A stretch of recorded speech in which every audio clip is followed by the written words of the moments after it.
একটা মার্ডারার আমাকে দেখে আমার জঙ্গি মামলা, ও ভয় পেয়ে গেছে। আচ্ছা, আমি তো বুঝতে পারি না, আরে আমি তো নিজেকে তখনও মানে অবলা মনে হচ্ছিল যে জঙ্গি মামলা দিছে কি না কি, মানে মিথ্যা মামলা দিছে আমার এখানে, মানে ওদের তুলনায় তো আমি কিছুই না, আমি নিরপরাধ নিষ্পাপ, কিন্তু তাদের যে এক্সপ্রেশন, একটা মার্ডারার আমাকে দেখে ভয় পেয়ে যেতেছে। তো এটা আরও যখন গেলাম ভিতরে, তো আমি নারায়ণগঞ্জ জেলে ছিলাম। নারায়ণগঞ্জ জেলটা একটা খোলামেলা জায়গা, খুবই সুন্দর। তো ওইখানে যাওয়ার পরে আমাদেরকে কি করা হলো, নারায়ণগঞ্জের ভিতরে 4-5টা সেল, ওইটা জেলের ভিতরে আরেকটা জেল, সো ওই জেলে ঢুকানো হইল।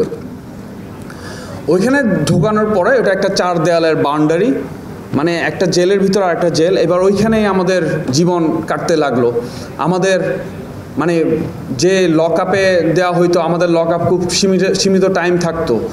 তো এই জিনিসটা শাইখ জসিমউদ্দিন রহমানই কিছুটা বর্ণনা করেছেন। সেম আমাদেরও চেষ্টা করেছি যে আমরা গুম ফেরত ব্যক্তির যারা আছি, আমাদের একটা প্ল্যাটফর্ম যেটা হচ্ছে voice of enforced disappeared persons, এটার মাধ্যমে যারা এই বাংলাদেশে গুম খুনের যে ব্রুটালিটি চলেছিল সেই গল্পগুলো সামনে আনার চেষ্টা করেছি বিভিন্ন ভিকটিমের ভয়েসের মাধ্যমে।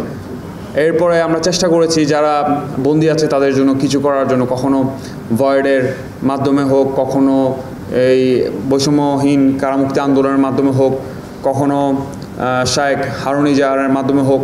আমরা চেষ্টা করেছি যে যারা এখনও কারাগারে সাফার করছে তাদের জন্য কিছু করতে পারা, তাদেরকে মুক্তির স্বাদ দেয়া, কিন্তু দুর্ভাগ্যবশত আমরা সেটা পারিনি। আমি ছোট করে কিছু জিনিস বলি যে গুমের ঘটনাগুলো আমরা অনেক বলেছি, কিন্তু কারাগারের যে বিষয়টা ছিল, আসলে হাসিনার রেজিম যে কাজটা করতো, সিস্টেমেটিক একটা টর্চার। হাসিনার রেজিম বললে ভুল হবে না, টোটাল স্ট্রাকচারটাই ছিল একটা ফ্যাসিস্ট স্ট্রাকচার।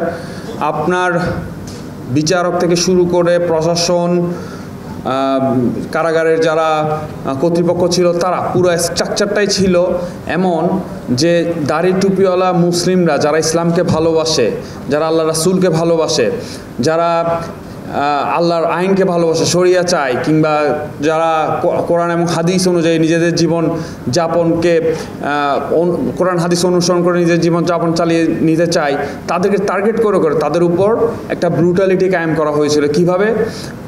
কখনো গুম করে, কখনো ক্রস ফায়ার দিয়ে, কখনো দিনের পর দিন জেলে রেখে।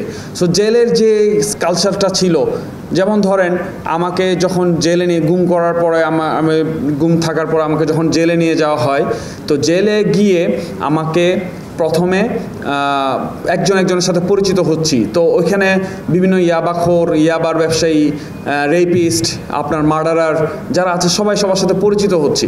তো সবাই সবার পরিচয় দিচ্ছে, যেমন ভাই আপনার কী সমস্যা, আপনি কেন আসছেন? তো সে বলে ভাই 10,000 পিস, 1 লাখ, 5 লাখ পিস, 10 লাখ পিসই আপাতত ধরা খাইছি, এই জন্য আসছি। আচ্ছা, আরেকজনকে জিজ্ঞেস, ভাই আপনি?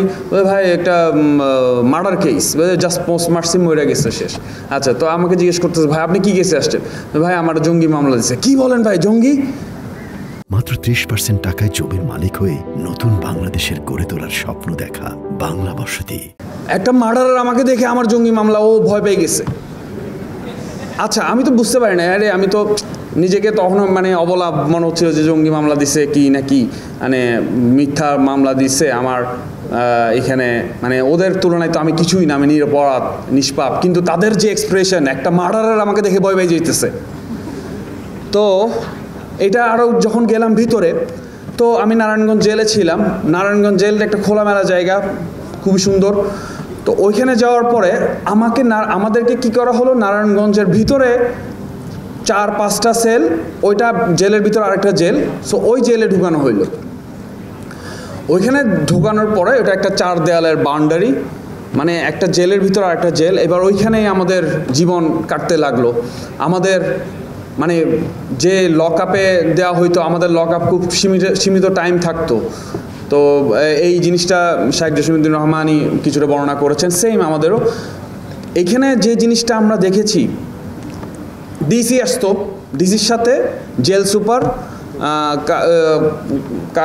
আপনার সুবেদার যারা আছে অথবা আপনার যারা আছে এরা আসতো। তো আমরা সবাই এভাবে দাঁড়ায় থাকতাম পিছনে, এই সবাই দাঁড়ায় থাকো রুমের সামনে। তো আমাদের কিছু ভাই ছিল যে আমি ওর সামনে দাঁড়াবো কেন, ঠিক আছে, আবার কারণ এটা করলে আবার না দাঁড়াইলে আবার টর্চার করতো। আচ্ছা দাঁড়াত, তো ডিসিকে পরিচয় করা দিত এরকম জেল সুপার, স্যার ওরা হচ্ছে জঙ্গি স্যার, হ্যাঁ স্যার ও তো ইঞ্জিনিয়ারিং পড়ছে স্যার, জঙ্গি হয়ে গেছে স্যার, জীবন তছনছ হয়ে গেছে। আমরা মানে এদের ভাবভঙ্গি আচার আচরণ দেখে মানে এক অদ্ভুত মানে ফিলিং আসতো, ওরা এরকম মানে করতেছে কেন জিনিসটা, ওরা মানে আমি ইভেন আমরা বলতাম যে এভাবে করে আমাদেরকে গুম করা হয়েছে, এরপর এখানে মিথ্যা মামলা দিয়ে জেল দেওয়া হয়েছে। ও আচ্ছা আচ্ছা তাই, না না খুব খারাপ। তারপর আমাদের উপর আবার দেখা যেত টাইম ফিক্সড করে দেওয়া হইতো, আমাদের খাওয়া দাওয়ার মানে অবস্থা খুব খারাপ ছিল। তো আমরা দেখতাম মার্ডারার যে রেপিস্ট যে ইয়াবার ব্যবসায়ী, হ্যাঁ দুনিয়ার যত নোংরা নিকৃষ্ট প্রাবের পাপীরা, এরা কি করতেছে, খোলা মাঠে ঘুরতেছে, হাঁটতেছে, আমরা তাকাই থাকতাম, আমরা এইভাবে করে উকি দিয়ে দেখতাম, মানে খারাপ লাগতো। তো আমরা বলতাম যে আমাদেরকে একটু হাঁটতে দে, না না না তোমাদেরকে হাঁটতে দেওয়া যাবে না, খুব উপরের নিষেধ আছে। সো এই প্রশাসনের এই স্লেভগুলা, এরা যে মানসিকভাবে এত অসুস্থ, এদেরকে ব্রেন ওয়াশ করে, এরা আমাদেরকে বলে ব্রেন ওয়াশ, কিন্তু এরা যে কি নিম্ন মানের ব্রেন ওয়াশড প্রাণী, এরা নিজেরাই যে কি পরিমাণ অমানবিক, এটা আপনারা যদি যারা জেল জুলুম অন্তত দাড়ি টুপিওয়ালা মানুষরা ইসলামের জন্য যারা জেল জুলুম ফেস করে না, তারা কখনোই বুঝবেন না। আরেকটা ইন্টারেস্টিং বলি, সন্ত্রাসী, শীর্ষ সন্ত্রাসী ইমনের নাম শুনছেন তো? আমাদের নারায়ণগঞ্জে সন্ত্রাসী ইমন ঢুকছে, সবাই সুবেদার কারো রক্ষীর পিছে যাচ্ছে। ইমনের একটা বেগি প্যান্ট বলে, যেগুলো 4-5টা পকেটযুক্ত, ওর বেগি প্যান্টগুলো সব মোটা।